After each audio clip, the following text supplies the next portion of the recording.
Ladies and gentlemen, welcome back to the channel, and today we take a step back into 2013. Battlefield 4 was releasing and fans fell in love, but of course that was 8 years ago, so how does the game hold up today? Well, it turns out Battlefield 4, especially on PC, is just as good as it was back then, and it's actually been receiving quite a massive resurgence of fans thanks to the game being free with Prime Gaming, as well as of course the announcements of Battlefield 2042 and all the hype surrounding that. For a lot of fans, Battlefield 4 seemed to be the last great Battlefield title, with Battlefield 1 and Battlefield 5 not being received nearly as favorably, but it looks like EA and DICE understand that. Based on what we've learned so far, Battlefield 2042 seems like it's going to be a return to grace for the Battlefield franchise, and the developers are pretty excited about the sudden resurgence of Battlefield 4, so much so that they've actually gone back and expanded the number of servers for the game so that queue times are faster for all returning players. Can you guys actually believe that for a second? A AAA developer actually went back and updated an 8-year-old game because it needed updating. Can you imagine that? Just for a second. Like, what's it like having a studio that actually cares about their older games? Well, yesterday, DICE held their Future of FPS live stream, and even though it was almost clickbait in a way, it's like the future of FPS, but they didn't really talk about all that much, really. We did learn that the new game mode in Battlefield 2042 is going to be called Hazard Mode, and it's going to be revealed in the fall, which has a lot of fans pretty excited, but yeah, other than that, we really didn't learn a whole lot about Battlefield 2042 yesterday. The Hazard Mode does sound interesting, though. Apparently, it's not going to be Battle Royale, but instead it's going to be a high-stakes, squad-based game mode, so I suppose we'll have to wait and see how that plays out. Going back to Battlefield 4 here for a second, not to talk too much about Battlefield 2042, I will say that it's been a lot of fun reliving this game as of recently. If you guys still have the game, or maybe if you're looking to get it on EA Play, which is super cheap, or if you have it for PC, you can get it for Prime Gaming. It's like right there, it's free. Like, you just get it whenever you want. It's really fun to go back to. Like, a lot of times when it comes to these old school games, you have a lot of great memories, and you go back and play the game, and you're like, isn't as good as I remember. Well, this game's kind of different. It actually is super fun, especially on PC. And I also think it's pretty cool how an 8-year-old game can basically be part of the marketing campaign for the next Battlefield game. It's actually kind of crazy. I've said it time and time again, I think that Battlefield is a really good game overall, but ultimately, NerosCinema is a Call of Duty channel. So I do feel weird talking about like Battlefield 4 and Battlefield 2042 here on my channel.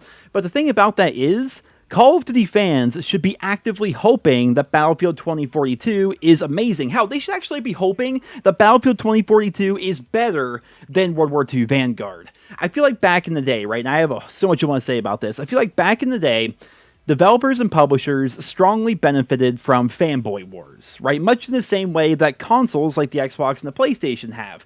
People always argue back and forth like which piece of plastic is better, and it kind of has this homegrown form of vitriol that is great for these multi-billion-dollar companies because they just push out products, and regardless of how good those products are, people will defend them to the death because they love waging in these fanboy wars over plastic, right? They have these people always defending their console or their system or whatever over nothing. Right? They will argue to the death over nothing, and this multi-billion-dollar company doesn't care about you. It's mind-blowing, right? It's actually mind-blowing, and as a result, these multi-billion-dollar companies benefit because they can lower the overall quality of the product and still get away with it. Look at the brand new Nintendo Switch, for crying out loud. 720p that system is, and people are still hyped up to pay $350 for it. It makes no sense whatsoever. Well, nowadays, it's a little bit different, right? Nowadays, it's kind of the opposite, or at the very least, it should be the opposite.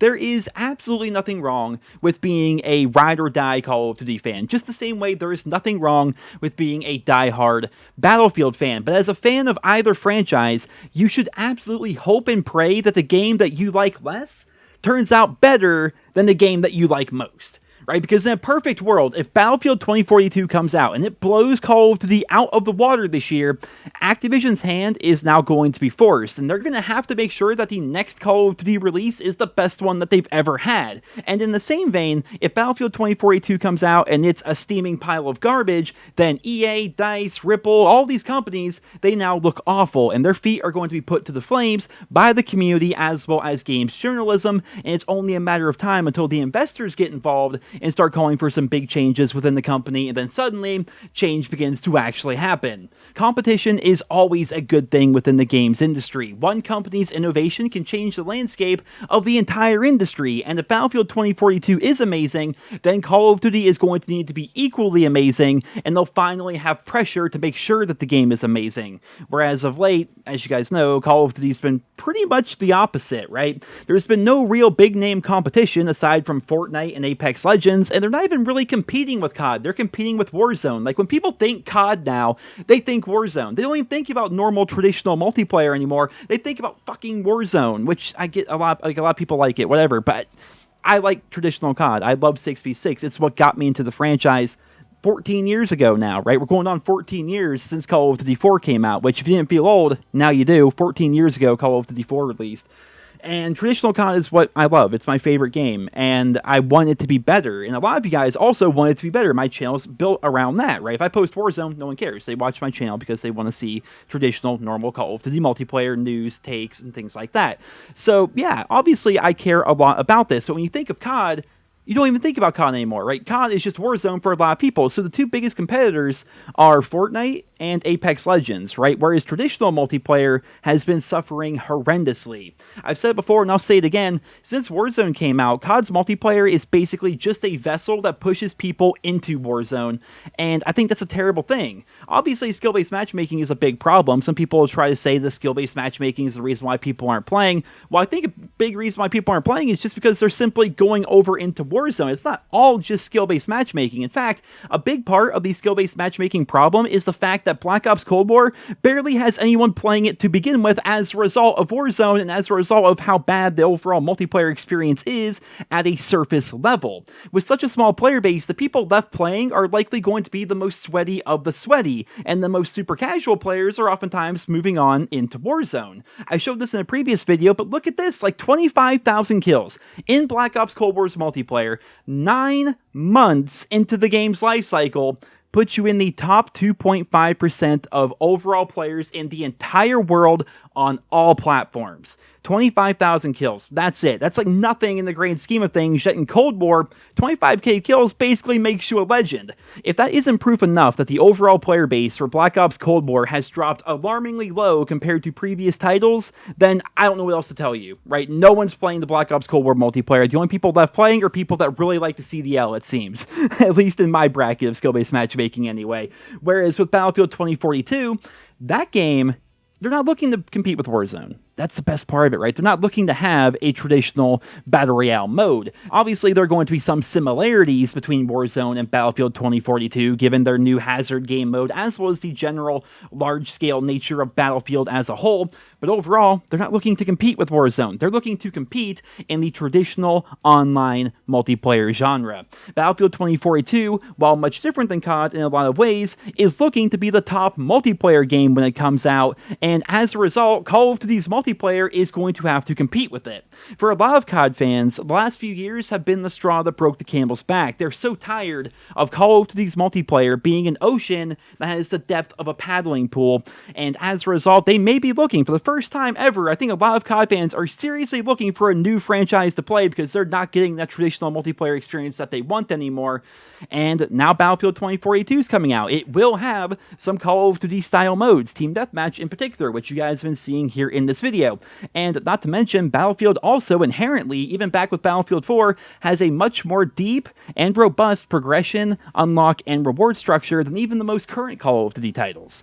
So yeah, that's pretty freaking awesome if you ask me. Like, the competition that we're going to have this year is going to be insane, and people always wonder, what is going to kill Call of Duty? And oftentimes, these people conclude that only COD will kill COD, and some will argue that Warzone put the nail in the coffin, but I'm here to say that maybe just instead of Call of Duty killing Call of Duty, what if a well-produced Battlefield may actually save Call of Duty?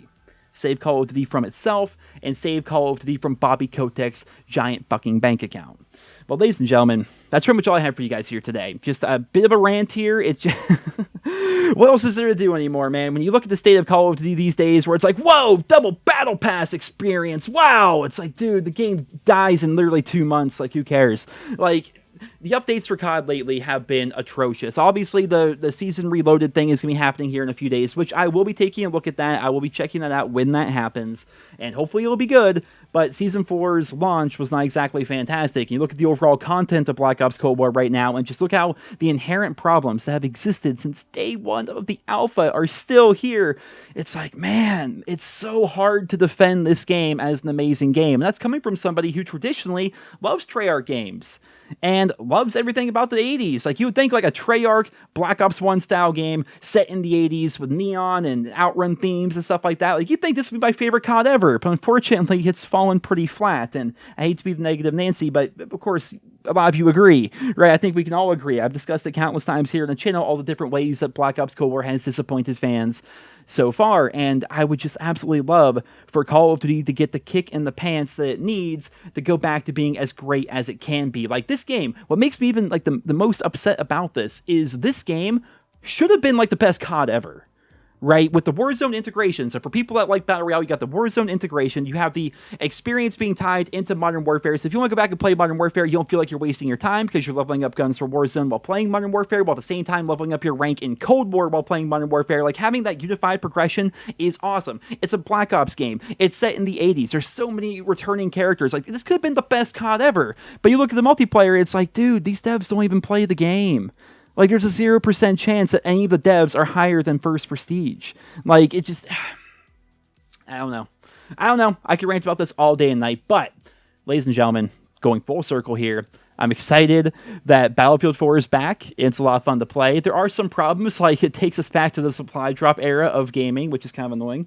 But in general, Battlefield 4 has been a lot of fun to go back to. It definitely has me even more hyped for the release of Battlefield 2042. And as always, when it comes to that game, I will keep you all posted with more details and more news and more information as it becomes available. But for right now, I'm going to wrap up this video. I hope you enjoyed it. If you did, consider leaving a like. Thank you all so much for listening, and I hope you guys all have a wonderful day.